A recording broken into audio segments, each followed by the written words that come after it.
नमस्कार मित्रांनो, मैत्रिणींनो, माझं नाव प्रमोद रानडे. सध्या पेपर शेअर जबरदस्त आपटलेला आहे आणि आपटलेला रेट गेले ऑलमोस्ट वर्षभर तिथेच आहे. ओके, कुठलाही स्टॉक जसं मी म्हणतो की वर्ष 2 वर्षामध्ये रिकवर होतोच, तसा पेपर सेक्टरसुद्धा 2 वर्षानंतर नक्कीच रिकवर होणार. यासाठी पेशन्स पाहिजे. हा इन्व्हेस्टमेंट हा यज्ञ आहे. ओके, या यज्ञामध्ये तुम्ही शुगर आणि पेपर या सेक्टरमध्ये जर 3-3, 4-4 वर्षाचा जर पेशन्स दाखवला म्हणजे घ्यायचे राईट टाईमला म्हणजे पडल्यानंतर जेव्हा तो शेअर उठेल तेव्हा. आता पेपर सेक्टरचं टिपिकली तसं सुरू झालेलं दिसतं आहे, कारण गोईंग फॉरवर्ड पेपर सेक्टरचे किमती वाढतील असं मला वाटतं आहे.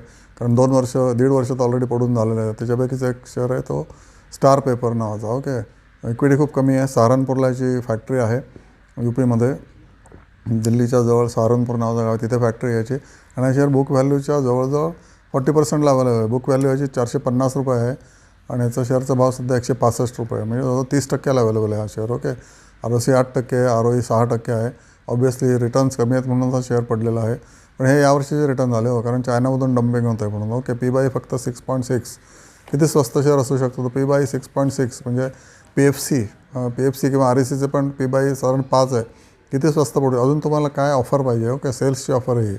ओके, तुम्ही दुकानात जाऊन कपडे घेता किंवा मोबाईल फोन घेता ऑफर आले की, तसं शेअर मार्केटमध्ये ऑफर्स सध्या चालू आहेत. हजारो ऑफर्स चालू आहेत आणि पेपर सेक्टरमध्ये तर खूपच ऑफर्स आहेत. त्याच्यामध्ये तुम्हाला पेशन्स जर असला 3-4 वर्षाचा किंवा 5 वर्षाचा, तुम्ही चौपट 5पट ह्याच्यामध्ये मिळवू शकता. पण हे मात्र विकायचे नाही, करायचं नाही, कारण हा शेअर परत आपटतो, परत 50%वर येतो किंवा 30%वर येतो.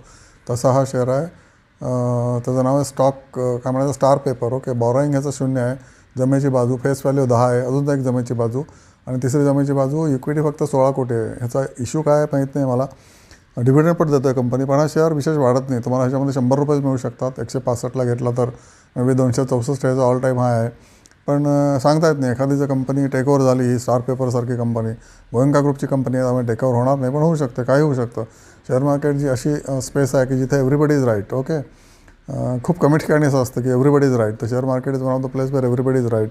डिव्हिडंड दिले 22% यावर्षी, डिस्पाईट लोअर प्रॉफिटेबिलिटी. प्रमोटरकडे 45% आहेत आणि बाकी पब्लिककडे शेअर्स आहेत. म्हणजे पब्लिक सब जानती आहे आणि ट्रेडिंगमध्ये लोक खेळत असतात या शेअरमध्ये.